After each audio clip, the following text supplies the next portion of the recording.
Hello friends, मैं Rahul Gita foundation में आपका स्वागत करता हूँ। आज का जो हमारा टॉपिक है वो है कूलॉम्स लॉ। आज हम कूलॉम्स लॉ के बारे में पढ़ेंगे। अभी तक हमने चार्ज की प्रॉपर्टियाँ पढ़ी, इलेक्ट्रॉन थ्योरी ऑफ चार्ज पढ़ा, चार्ज किस तरह काम करते हैं ये हमने पढ़ा। चार्ज का जो बेसिकली परफॉर्मेंस है वो है फोर्स लगाना, यानी चार्ज किसी मैटर के ऊपर फोर्स लगाता है। जैसे हमने पढ़ा था कि अट्रैक्शन और रिपल्सन है, तो हमने ऐसा माना कि ये कोई एक चार्ज है पॉजिटिव और ये कोई एक चार्ज है, ये भी है पॉजिटिव, दोनों पॉजिटिव चार्ज है। तो ये एक दूसरे पर क्या करेंगे, फोर्स लगाएंगे, जो कि इनका नेचर एक जैसा है, दोनों पॉजिटिव है। तो ये इधर भागेगा, ये इधर भागेगा, यानी दोनों के बीच में रिपल्सन होगा। तो इन दोनों के बीच में रिपल्सन होगा। अब हमने एक चार्ज ले लिया पॉजिटिव और दूसरा चार्ज ले लिया हमने नेगेटिव, तो अभी भी ये एक दूसरे के ऊपर फोर्स लगाएंगे, लेकिन ये इसकी तरफ अट्रैक्ट होगा, ये इसकी तरफ अट्रैक्ट होगा, यानी यहाँ रिपल्सन हो रहा है, यहाँ अट्रैक्शन हो रहा है। तो दोनों ही केसेस में, चाहे चार्जों के बीच में अट्रैक्शन हो चाहे चार्जेस के बीच में रिपल्सन हो, दोनों ही केसेस में चाहे चार्जेस के बीच में अट्रैक्शन हो चाहे रिपल्सन हो, चार्जेस के बीच में फोर्स लगेगा। तो दो चार्ज के बीच में लगने वाला फोर्स कितना होता है? दो चार्ज के बीच में लगने वाला फोर्स कितना होता है? जो कि हम फिजिक्स की बात करते हैं, हम फिजिक्स पढ़ रहे हैं, तो फिजिक्स में एवरीथिंग कैन बी मेजर्ड। तो हमें ये भी मेजर करना पड़ेगा कि दो चार्ज के बीच में लगने वाला फोर्स कितना है। तो सबसे पहली बार फर्स्ट टाइम दो चार्ज के बीच में लगने वाला फोर्स हमें बताया कूलॉम्स ने, कि दो चार्ज के बीच में कितना फोर्स लगता है, जिसके लिए हम लोग स्टडी करेंगे Coulomb's law.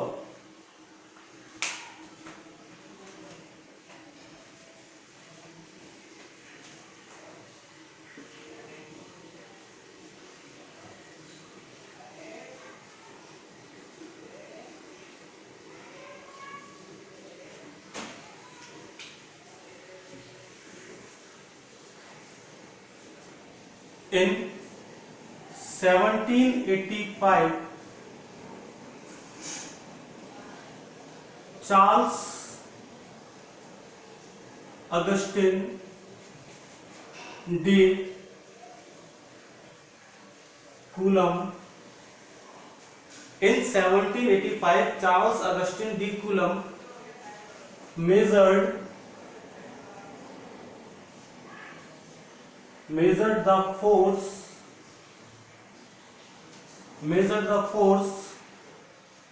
between two charges, which is called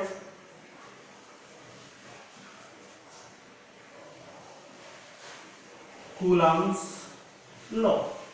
यानी 1785 में चार्ल्स अगस्टिन डी कूलॉम ने दो चार्ज के बीच में लगने वाले फोर्स को मेजर किया और उसको हमने नाम दिया कूलॉम्स लॉ। तो इसमें कूलॉम्स ने हमें क्या बताया? तो हम पहले ऐसा मान लेते हैं कि इस तरह से कोई एक चार्ज है, इसको हमने बोला Q1, और कुछ डिस्टेंस पे एक चार्ज और है, इसको हमने बोला Q2।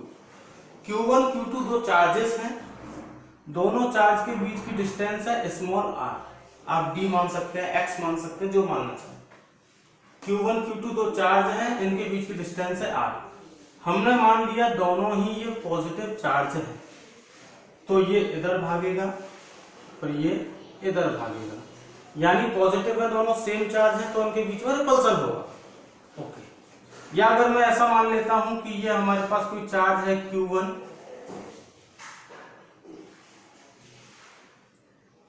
और ये हमारे पास Q2, ये पॉजिटिव है, ये नेगेटिव है, दोनों के बीच की डिस्टेंस है स्मॉल r।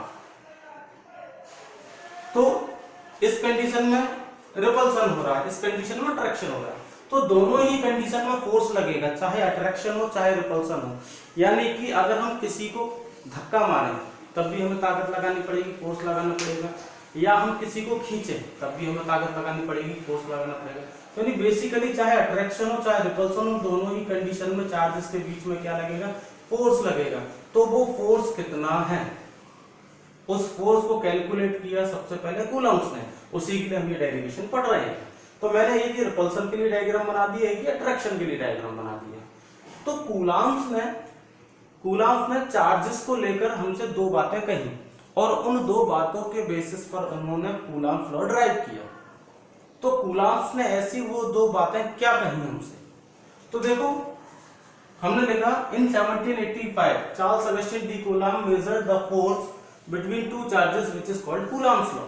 ओके, फिर हमने डायग्राम बना दिया। तो अकॉर्डिंग टू कूलम्ब्स, ये मैं इसको ऐसे साइड कर देता हूं, यहां से स्टार्ट करता हूं।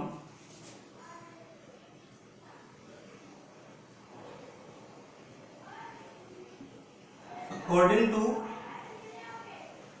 कूलम्ब, यानी कूलम्ब ने क्या कहा, according to Coulomb, according to Coulomb the force of attraction और repulsion, यानी अट्रैक्शन या रिपल्सन कुछ भी हो सकता है। According to Coulomb the force of attraction और repulsion between two charges is, between two charges is, यानी according to Coulomb the force of attraction और repulsion between two charge is, यानी चाहे फोर्स अट्रैक्शन का हो चाहे फोर्स रिपल्सन का हो दो चार्ज के बीच में, तो इज वो होगा, क्या होगा वो, पहले पॉइंट में बताया इज डायरेक्टली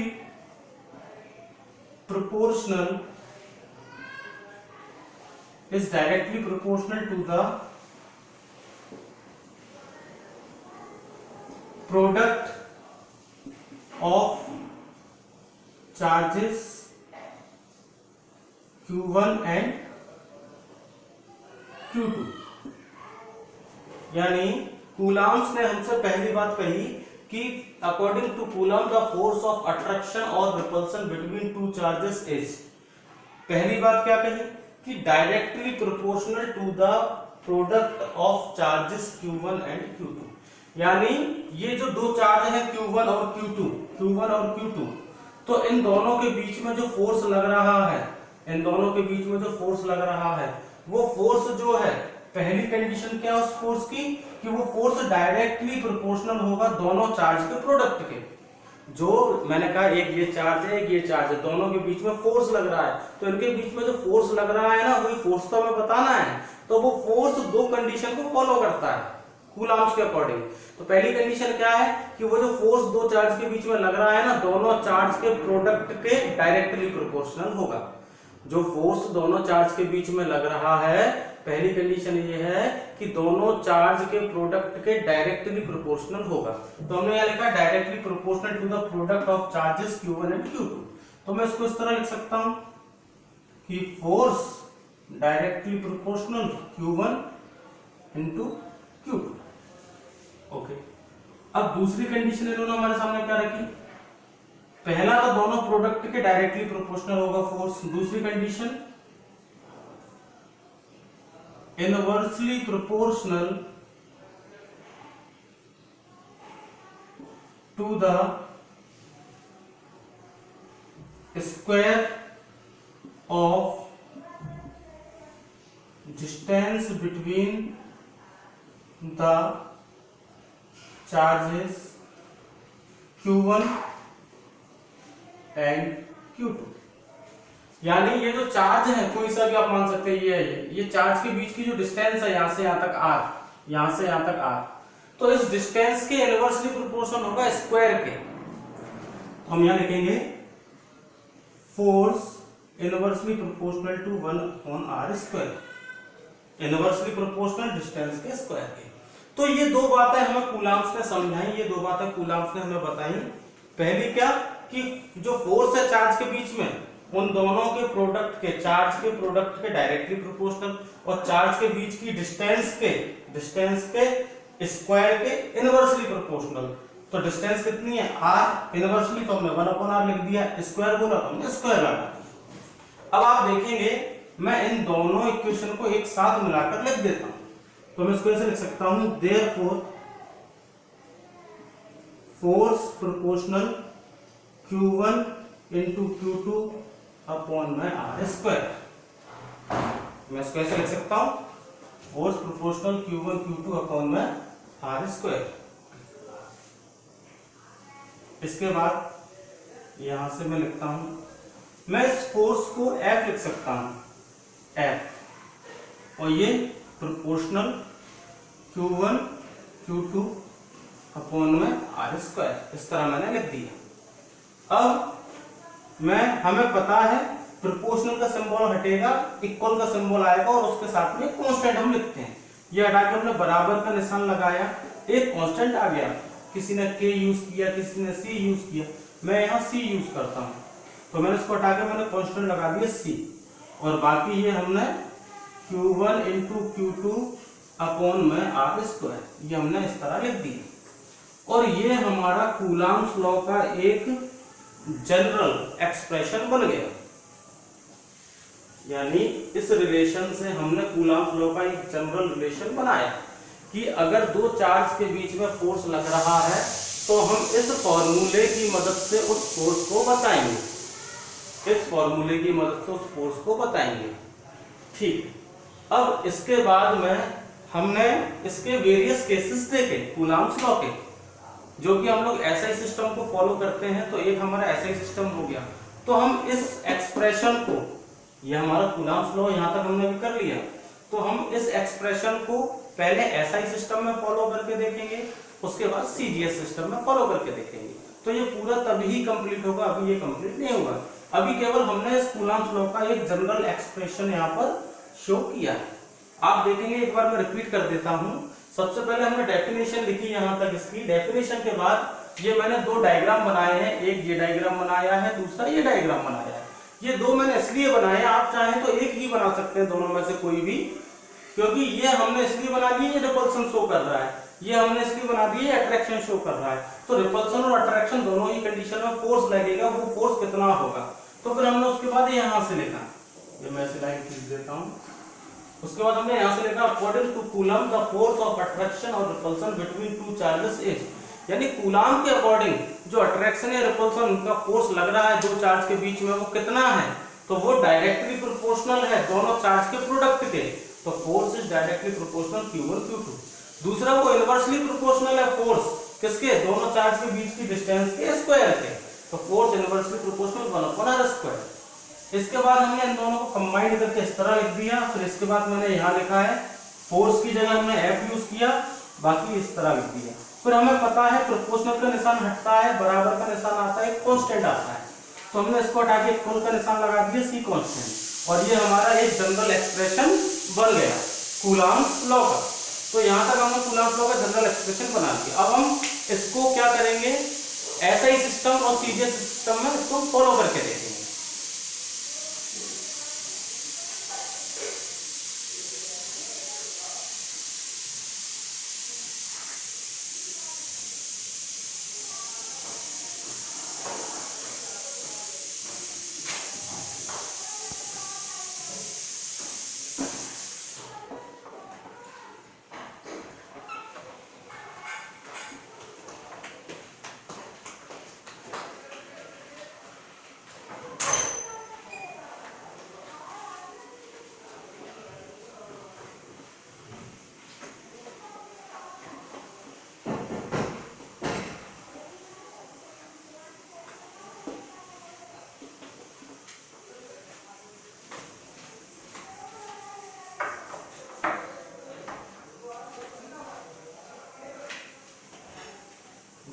तो सबसे पहले हम इसको एसआई सिस्टम में देखते हैं।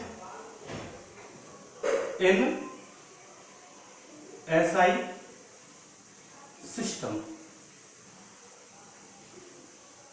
ओके, तो एसआई सिस्टम जो है, जो हम लोग अभी स्टडी करते हैं, फॉलो करते हैं, तो हमने कहा दो चार्ज हैं, दो चार्ज के बीच में फोर्स लग रहा है, तो जब दो चार्ज होंगे तो उनके बीच में कुछ ना कुछ तो होगा।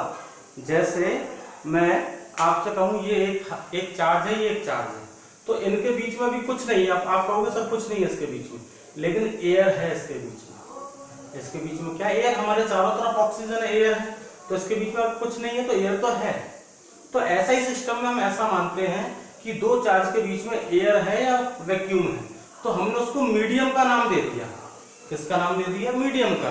कि जब दो चार्ज होंगे, जैसे मैंने दो चार्ज मान लिए, मैंने कहा ये Q1 है और मैंने कहा ये एक चार्ज Q2 है, तो आप देखेंगे इसके बीच में कुछ नहीं है, खाली है, लेकिन इसके बीच में कुछ नहीं है, लेकिन इसके बीच में एयर है। इसके बीच में क्या है? अगर कुछ नहीं है तो एयर है।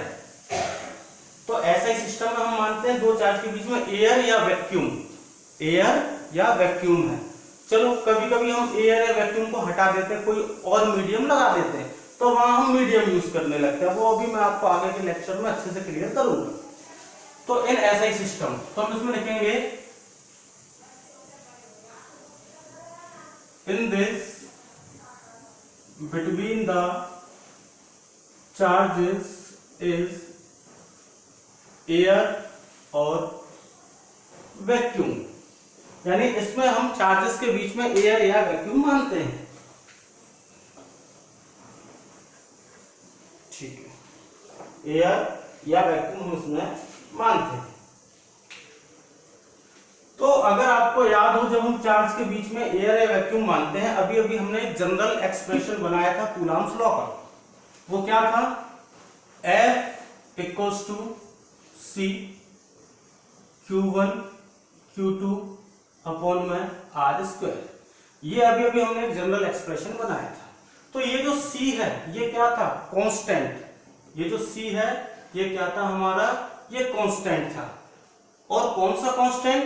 ये था हमारा कूलम्ब्स कांस्टेंट, क्योंकि हमने यहाँ प्रोपोर्शनल का सिंबल हटाया, बराबर का निशान लगाया, कांस्टेंट आया। तो what is C? C is the Coulomb's constant. और ऐसा ही सिस्टम में जब भी हम ऐसा मानेंगे चार्जेस के बीच में एयर या वैक्यूम है, तो हम इस C की एक वैल्यू है जो हम यूज करते हैं। तो क्या लिखेंगे? Here C equals to 1/4 pi epsilon naught. यहां हम C बराबर 1/4 पाई एप्सिलॉन नॉट यूज करेंगे। आप देखेंगे 1/4 पाई C, ये सब आपने सुना हुआ है। एक ही नया टर्म यहाँ पर यूज हुआ, epsilon not. What is this? ये एप्सिलॉन नॉट क्या है? एक बार मैं यहाँ बताता हूँ। ये एक ऐसा सिंबल है, ग्रीक वर्ड है ये ग्रीक वर्ड है, इसको बोलते हैं एप्सिलॉन। जैसे हमारी ABCDEFGH होता है, ऐसी ग्रीक वर्ड का ई है ये एप्सिलॉन। जैसे आप मैथ में theta, alpha, beta, gamma use करते हैं, ऐसे ये है एप्सिलॉन। और जब हम ऐसा ही सिस्टम की बात करते हैं या एयर या वैक्यूम की बात करते हैं, तो इस एप्सिलॉन के साथ में हम लोग ऐसे एक जीरो लगा देते हैं। इसको हम जीरो नहीं बोलते, इस जीरो का मतलब होता है not, NAUGST not, epsilon not. Okay,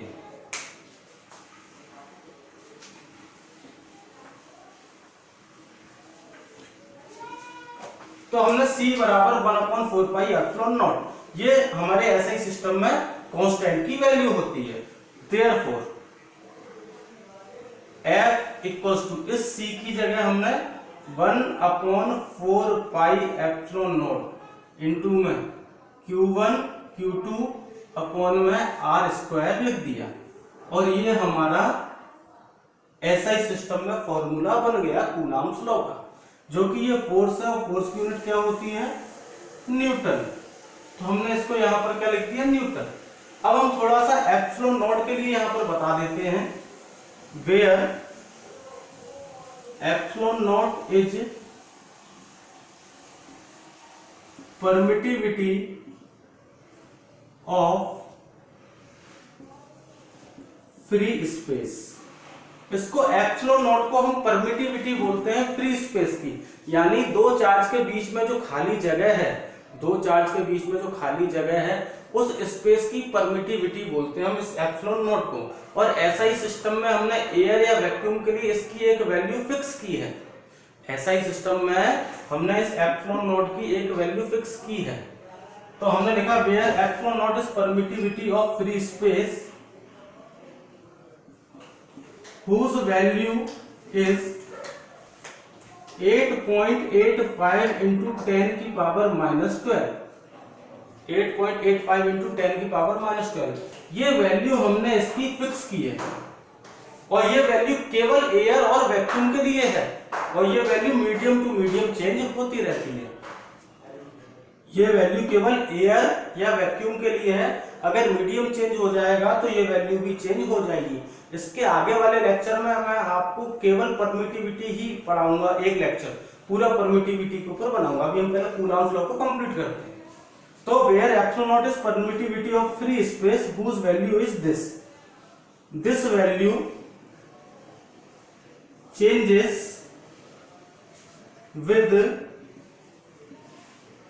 medium to medium. ये जो वैल्यू है मीडियम टू मीडियम चेंज होती रहती है। अब ये जो वैल्यू हमारी आई है परमिटिविटी ऑफ फ्री स्पेस की, इसकी कुछ ना कुछ यूनिट भी होगी। क्या यूनिट है वो हम यहाँ पर शो ऑफ करते हैं, पता करते हैं। अब आप देखेंगे हमें एयर के लिए इसकी वैल्यू पता है परमिटिविटी की, ये होती है एयर या वैक्यूम के लिए। इस वैल्यू का यूज करके हमने ये जो हमारा कूलॉम्स कांस्टेंट है, इस कूलॉम कांस्टेंट की वैल्यू हमने फाइंड आउट करी है इसका यूज करके, और उस वैल्यू का यूज हम लोग न्यूमेरिकल वैल्यू के लिए करते हैं। कैसे करते हैं हम देखते हैं। तो हम लोग यहां से इसकी वैल्यू फाइंड करते हैं, जो भी हमें पता है कि c बराबर 1/4 पाई एप्सिलॉन नॉट, ये हमने यूज किया है। अब हमें पता है c equals to 1/4 into pi की वैल्यू 3.14, एप्सिलॉन नॉट की ये वैल्यू हम लोग यहाँ पर यूज कर लेते हैं 8.85 इंटू 10 की पावर -12। और जब हम इस पूरे को सॉल्व करेंगे, तो 8.8975 मल्टीप्लाई बाय 10 की पावर 9, इस तरह से कुछ हमारा आंसर आएगा।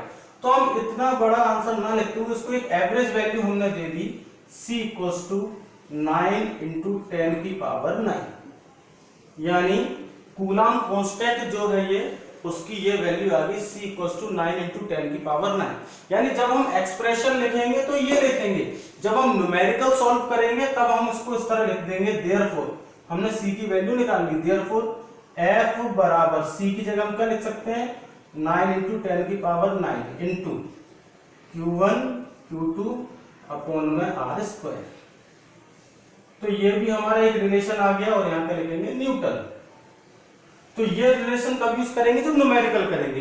ये रिलेशन कब यूज करेंगे, जब हम क्या करेंगे एक्सप्रेशन शो करेंगे।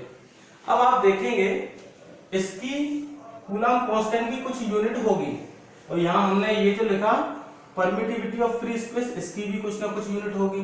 तो मैं पहले इसकी जो यूनिट है वो मैं डायरेक्टली यहाँ पर लिख देता हूँ, उसके बाद ये यूनिट कैसे बनी वो मैं आपको बाद में सॉल्व करके बता देता हूँ। तो देखिए फ्रेंड्स, ये जो हमारा कूलॉम्स कांस्टेंट है, इसकी यूनिट बनेगी न्यूटन मीटर स्क्वायर पर कूलम स्क्वायर। इसकी यूनिट होती है न्यूटन मीटर स्क्वायर पर कूलम स्क्वायर। और ये जो हमारा परमिटिविटी है इसकी यूनिट यहां लिख देता हूं, its unit is coulomb square पर न्यूटन मीटर स्क्वायर। ये इसकी यूनिट होती है। कैसे बनी ये दोनों यूनिट मैं अभी आपको बताता हूं।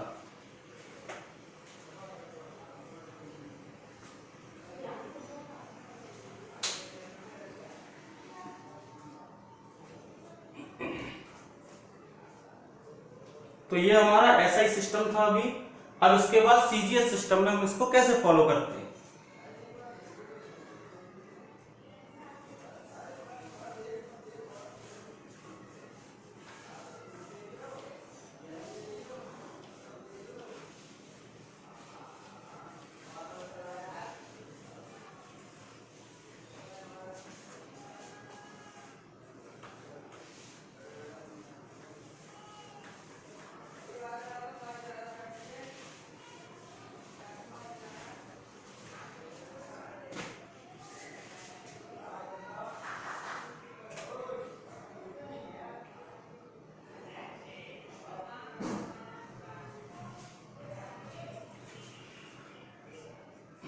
इन CGS सिस्टम। इन CGS सिस्टम, जब हम CGS सिस्टम की बात करते हैं तो जब CGS सिस्टम की हम यहाँ बात करेंगे तो ये जो हमारा फॉर्मूला है और इसमें in CGS system there is air और वैक्यूम बिटवीन द चार्जेस। अगर यहाँ एयर या वैक्यूम है CGS सिस्टम में तो वहां पर जो हमने कूलम्ब कांस्टेंट है C = 1 मानेंगे। देयरफॉर हमारा जो फॉर्मूला है F बराबर C × Q1 Q2/R², ये हमारा फॉर्मूला है।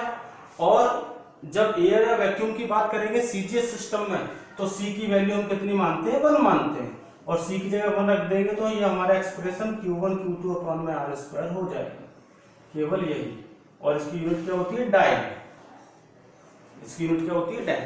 अब अगर हमारा ये जो मीडियम है दो चार्ज के बीच में वो एयर या वैक्यूम की जगह कुछ और है, एयर या वैक्यूम की जगह कुछ और है, तो हम यहां लिखेंगे फॉर एनी अदर मीडियम, यानी किसी दूसरे मीडियम के लिए। तो हम क्या करेंगे, ये फॉर्मूला F = 1/एप्सिलॉन अभी हमने यूज किया था, तो एयर के लिए हम यूज करते हैं ε0 और किसी अदर मीडियम के लिए हम यहाँ यूज करेंगे εr इनटू में Q1 Q2/R²। डायरेक्ट इस तरह।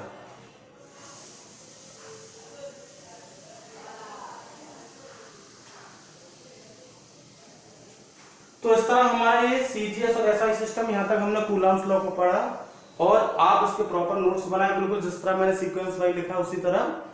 अब इसके बाद क्या है कि कूलम्ब्स का वेक्टर फॉर्म भी हमसे पूछा जाता है कि right the vector form of Coulomb's law.